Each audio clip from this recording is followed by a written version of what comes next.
Okay, alright. Welcome back to my YouTube channel. I'm Mandis Vlog. Nako, matindi, mainit na revelasyon ng nanay ni Catherine Camilon.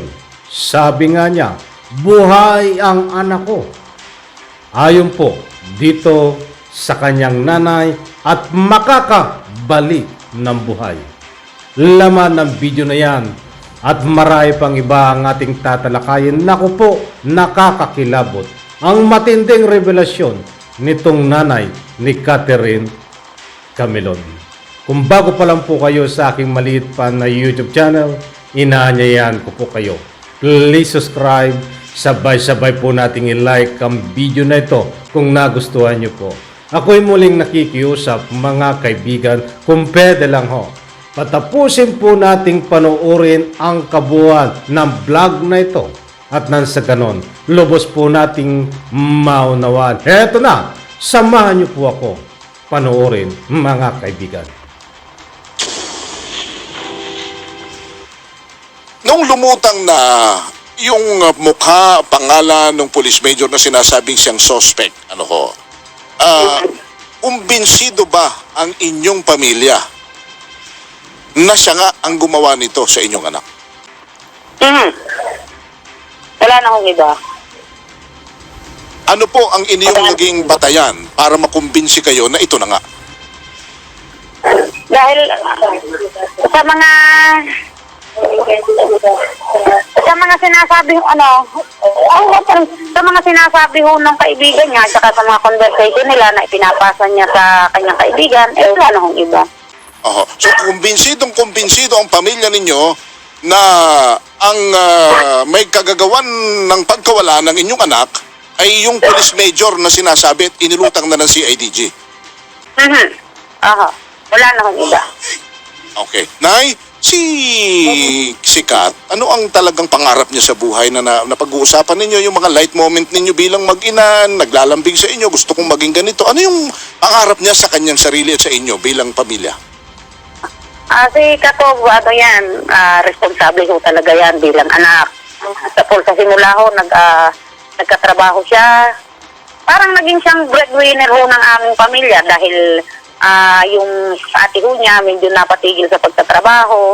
Tapos siya ho naman, simula nung nakatapos ng college hanggang sa magkaroon ng trabaho sa private school, dire-diretso ho yan sa public na ito nga kung nasa public school na siya, lahat ng alam niya para matulungan kami.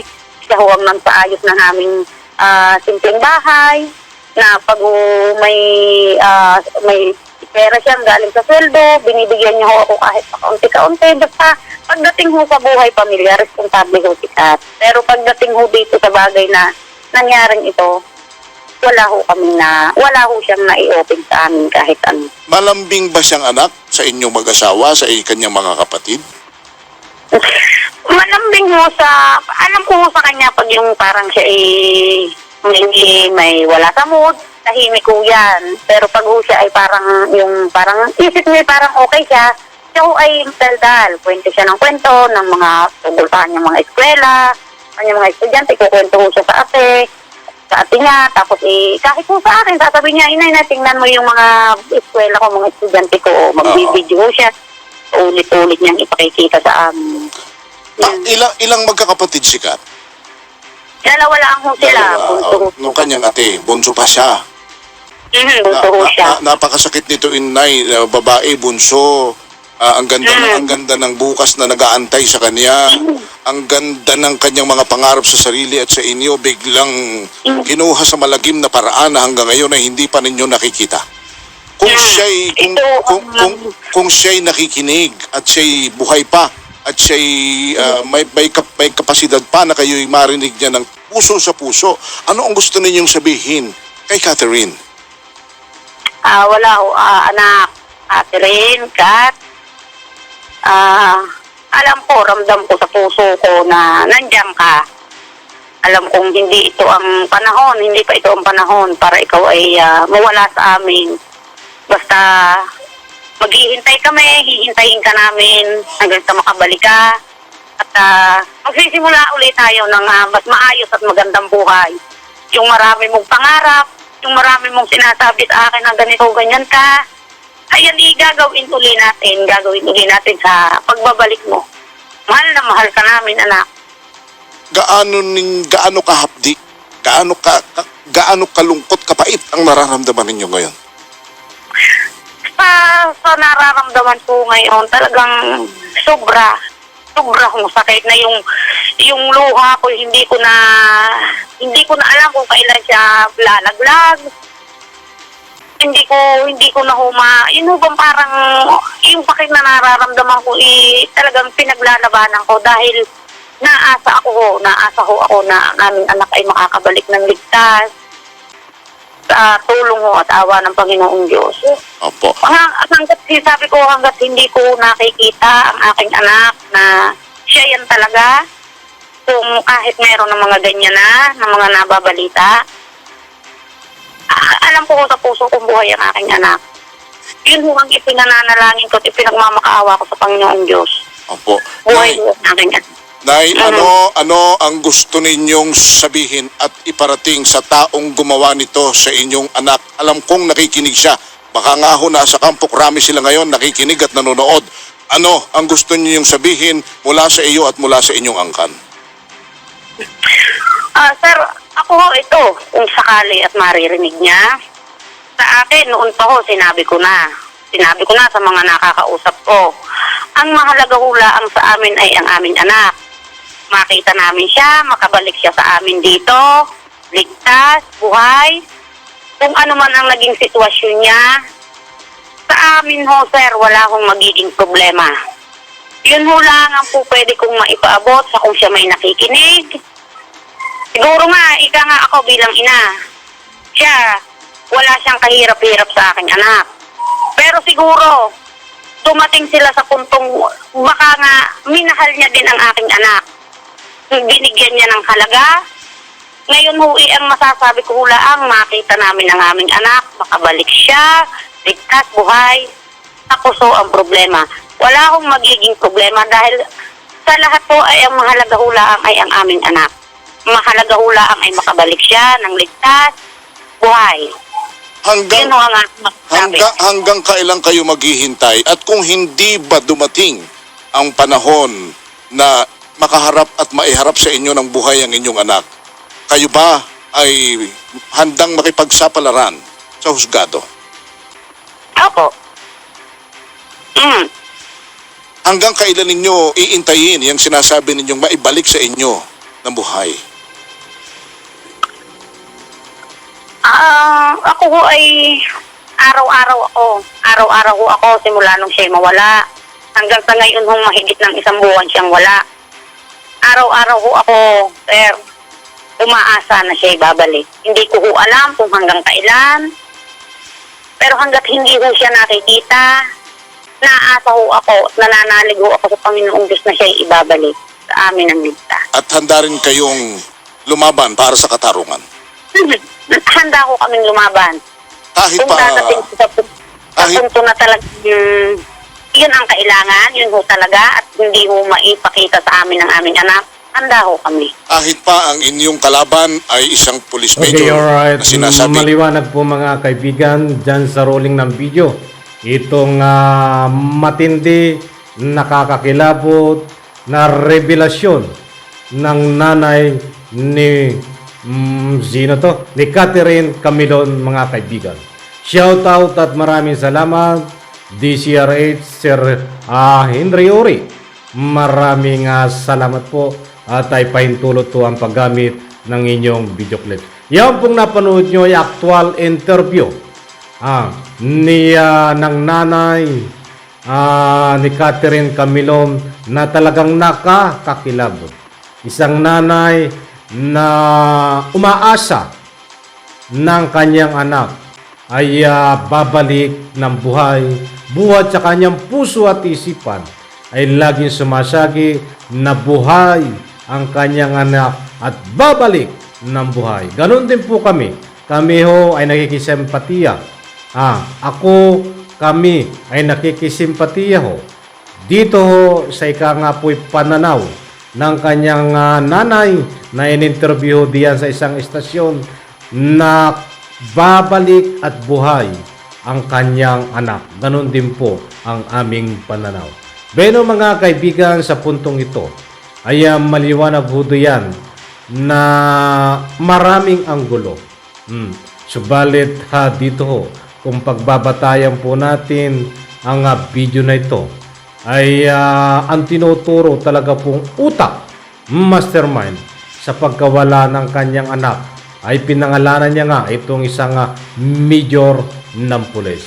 But kahit ganun pa man ang nangyari, ay umaasya siya, lagi niyang binabanggit na talagang buhay ang kanyang anak. Kung susuriin po natin ang video na ito, ay sabi nga niya ay nagbigay siya ng message sa kanyang anak. At buhay daw di ba? Yun ang sabi niya. Kaya kinausap niya dito sa interview na ito ay madamdamin ng kanyang mga binitawan na mensahe na patungkol po sa kanyang anak. At nandiyan naman po at napanood niyo po diyan sa rolling ng video. Ang tanong ngayon, kung buhay po ang kanyang anak, ay nasaan si Catherine Camilon? Kaya't tayo po, kahit ganito pa ang nangyari, na hindi naman po lingid sa inyong kaalaman na mayroong binuhat sa isang sasakyan at nilipat na duguan. Katulad nga po ng pinagbabatayan ng kanyang nanay, hindi kita ang mukha, dapat ipakita ang ebidensya kung talagang mayroong binuhat. Kaya't hanggang ngayon po, ang pananindigan ng kanyang nanay ay buhay na buhay ang kanyang anak. Nire-respeto po natin yan dahil hanggang wala po tayong konkreto na ebidensya na nagpapatunay na ito ay wala ng buhay, huwag po tayong maniwala. Ang paniwalaan po natin ngayon, kahit maraming anggulo ang lumalabas, na ika nga po sa investigasyon, ba't naninindigan pa rin po tayo na sana ho makabalik ng buhay ang kanyang anak? Matindi, di ba? O ay kung talaga nga wala ng buhay yan, dapat hanapin nyo mga kinauukulan. Di ba? Hindi naman pwede sasabihin nyo lang na binuhat, nakita ng testigo. Ang punto de vista natin, mga kaibigan dito. Kaya ganito po ang sitwasyon. Ayun nga, may nakakita ng testigo. Ay hanggang dun lang di ba? Hanggang dun lang, binuhat. Bigyan nyo po kami, taong bayan, lalong-lalo na po ito sa nanay ni Catherine Camilon. Bigyan ho sila. Unahin nyo sila na bigyan ng konkretong ebidensya na talagang si Catherine yun. Hanapin nyo kung nasaan. Ang problema ay nagbabatay lang kayo na nilipat sa isang sasakyan. Kung ito yung nakalupaypay, kasi sinasabi diyan sa mga video na lumalabas, ayon sa pagsisiyasat at sa pag-iimbestiga, ay nakalupaypay at walang malay. So makatuwid, hindi ito makakatakbo at makakapagtago at hindi makakalayo. Mga kaibigan, bakit hindi mahanap doon sa community na ika nga po'y pinagkitaan doon sa nakita ito si Catherine Camilon? Kaya malaking katanungan po ito, mga kaibigan. Kaya hindi po natin may iwasan na marami nagtatanong, bakit hindi hinahanap?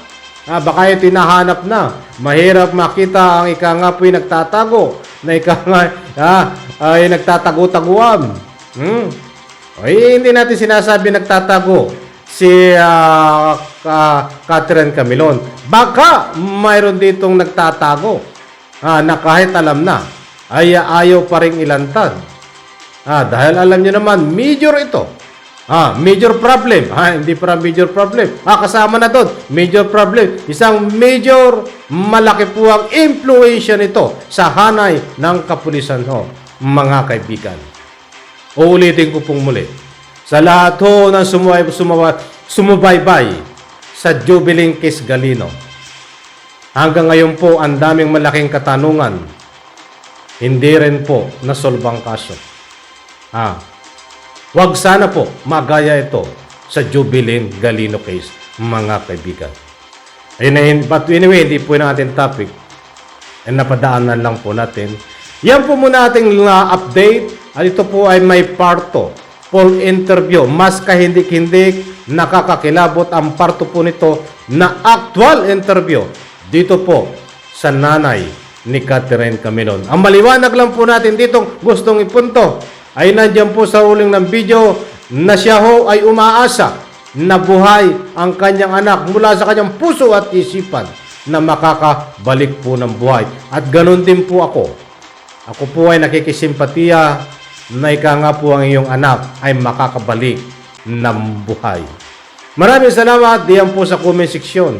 Kung ano nyo po, kung ano man ang inyong salubin public opinion, pwede kayong magbigay at yan po ay buong puso kung ire-respeto. Maraming salamat. Pagpalain po tayo lahat. Sabay-sabay po nating i-like ang video na ito. Palakpakan po tayo.